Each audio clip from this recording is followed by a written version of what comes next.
Assalamualaikum warahmatullahi wabarakatuh. Kembali lagi dengan saya Chelsea Autofunisa dengan NIM 2500282. Saat ini saya akan menjelaskan tentang komunikasi eksternal dengan mata kuliah komunikasi organisasi. Dosen pengampu saya yaitu Dr. Hanif Al-Kadri, SPD MPD. Sebelumnya kita telah membahas tentang komunikasi interpersonal dalam organisasi, dan sekarang kita akan membahas tentang komunikasi eksternal. Apa itu komunikasi eksternal? Komunikasi seperti yang telah kita ketahui, komunikasi merupakan bagian penting dalam kehidupan manusia, terutama dalam konteks organisasi.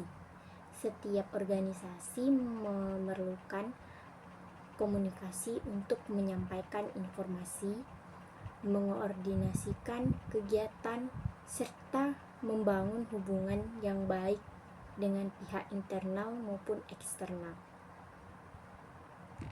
Apa itu komunikasi eksternal? Komunikasi eksternal adalah proses penyampaian pesan, informasi atau gagasan dari suatu organisasi kepada pihak-pihak di luar lingkungannya. Pihak eksternal tersebut dapat mencakup masyarakat umum, pelanggan, media massa, pemerintah, lembaga pendidikan, investor maupun mitra bisnis. Menurut Culip, Center dan Brom 2006, komunikasi eksternal merupakan bagian dari kegiatan hubungan masyarakat yang bertujuan menciptakan pengertian atau kerjasama dengan publik eksternal. Komunikasi eksternal bukan hanya sekedar penyampaian informasi satu arah, tetapi juga penyampaian proses timbal balik yang membangun pemahaman dan kepercayaan antara organisasi dan masyarakat. Yang kedua yaitu tujuan dari komunikasi eksternal. Tujuan dari komunikasi eksternal ini sangat banyak dan berbeda-beda tergantung pada situasinya. Yang pertama yaitu kesadaran. Komunikasi eksternal sangat penting untuk menginformasikan orang tentang hal-hal baru yang berkaitan dengan perusahaan, seperti perubahan harga produk atau proses bisnis. Hal ini membantu mencegah masalah seperti keluhan pelanggan karena kurangnya pengetahuan. Yang kedua yaitu penjualan dan penciptaan prospek. Komunikasi eksternal sering digunakan untuk meningkatkan penjualan dan menciptakan produk baru atau prospek baru. Misalnya melalui iklan, pembaruan penjualan, konsep situs web, dan newsletter yang dirancang untuk menarik minat calon pelanggan. Yang ketiga yaitu layanan pelanggan. Komunikasi eksternal berperan penting dalam menanggapi pertanyaan pelanggan, memberi dukungan, menyelesaikan masalah, serta memberitahu pelanggan tentang pesanan mereka.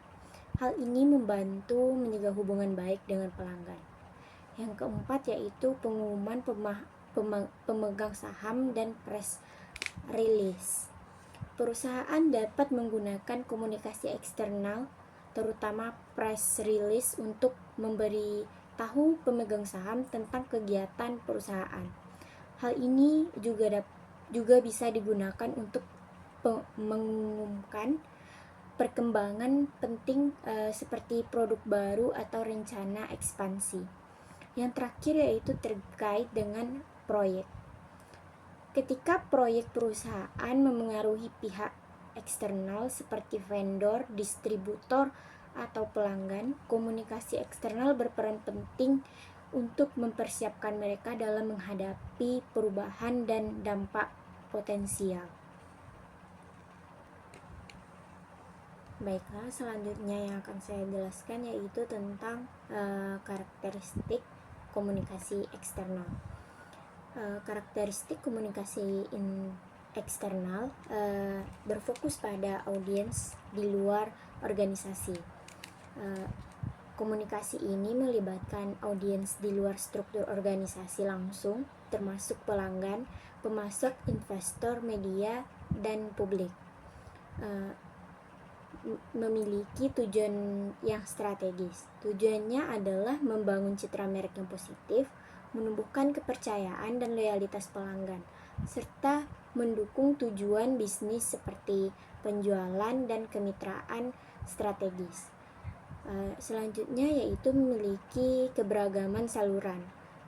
Pesan disampaikan melalui berbagai saluran seperti siaran pers, media sosial, email, situs web, iklan, dan acara seperti misalnya pameran.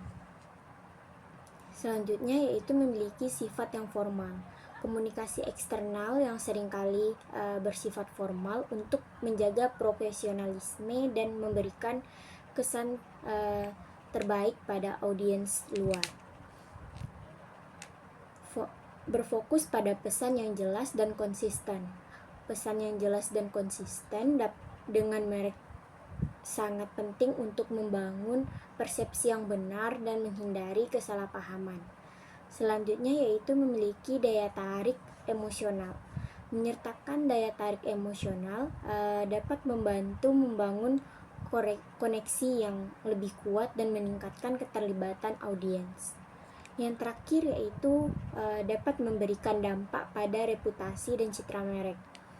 Komunikasi eksternal memiliki peran krusial dalam membentuk persepsi publik terhadap organisasi, sehingga sangat memengaruhi reputasi dan citra mereknya. Itu adalah beberapa karakteristik dari komunikasi eksternal.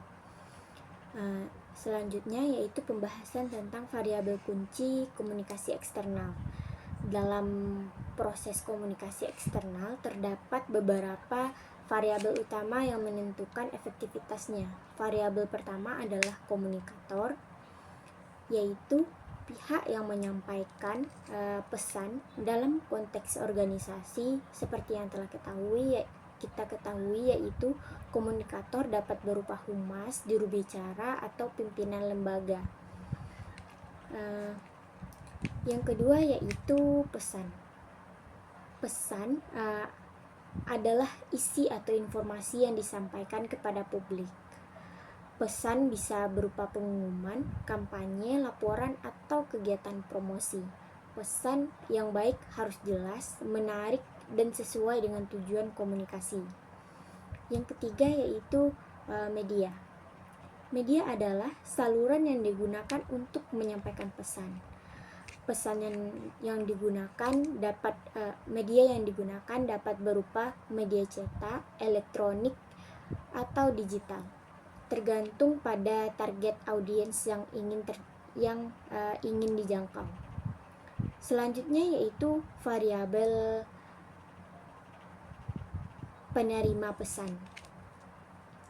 Pihak yang menjadi sasaran komunikasi penerima dapat berupa masyarakat umum, pelanggan, pemerintah, atau lembaga yang berkepentingan. Variabel yang kelima yaitu umpan balik. Respon atau tanggapan dari publik terhadap pesan yang telah diterima. Umpan balik ini sangat penting untuk menilai keberhasilan dari komunikasi dan menjadi dasar perbaikan strategi untuk selanjutnya. Yang terakhir yaitu konteks. Situasi sosial, ekonomi, budaya, atau politik yang memengaruhi makna dan penerimaan pesan. Pemahaman konteks menjadi kunci agar pesan dapat diterima dengan baik oleh publik yang beragam. Yang terakhir yang akan saya bahas yaitu tentang manfaat dari komunikasi eksternal. Komunikasi eksternal merupakan bagian penting dari setiap bisnis karena membantu keterlibatan pelanggan dan menjangkau audiens baru. Tentunya masih ada segudang manfaat lainnya yang bisa diperoleh melalui komunikasi eksternal ini. Yang pertama yaitu mempertahankan hubungan baik dengan pelanggan. Komunikasi eksternal berperan penting dalam menjalin hubungan baik dengan pelanggan yang sudah ada.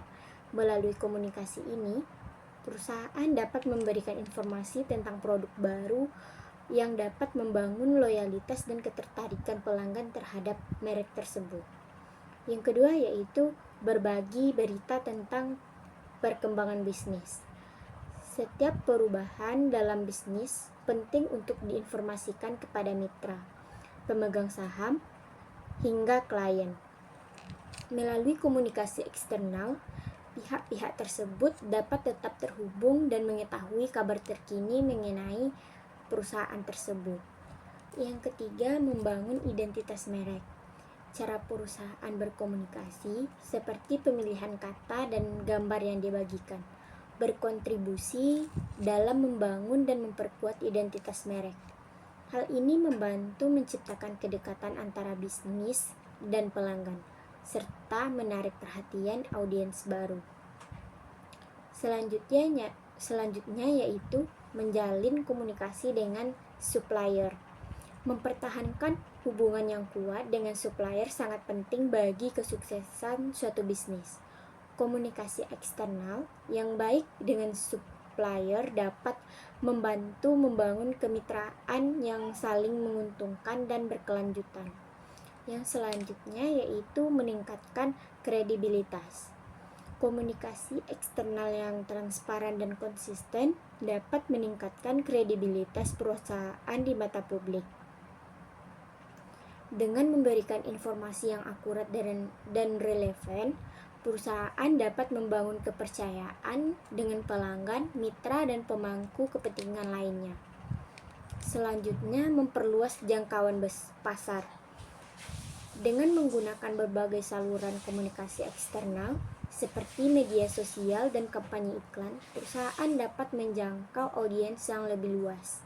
Ini membantu dalam menarik pelanggan baru dan memperluas pangsa pasar. Yang terakhir yaitu membangun loyalitas. Komunikasi eksternal dapat membantu perusahaan membangun loyalitas pelanggan. Dengan berinteraksi secara efektif, pelanggan melalui berbagai platform, perusahaan dapat menciptakan rasa kebersamaan dan loyalitas yang berdampak positif pada hubungan jangka panjang dengan pelanggan. Baiklah teman-teman, itulah pembahasan kita pada kali ini tentang komunikasi eksternal. Jadi dapat disimpulkan bahwa komunikasi eksternal merupakan proses penting yang membangun organisasi dengan pihak-pihak di luar lingkungannya. Melalui komunikasi eksternal, organisasi dapat menyampaikan informasi, membangun citra positif, serta menjalin hubungan yang harmonis dengan masyarakat dan mitra kerja. Efektivitas komunikasi eksternal yang harmonis bergantung pada kejelasan pesan, pemilihan media yang tepat, serta kemampuan organisasi dalam mengelola hubungan dengan publik. Dengan media eksternal yang baik, organisasi akan mampu mempertahankan kepercayaan, memperkuat reputasi, serta memperluas jaringan kerjasama secara berkelanjutan.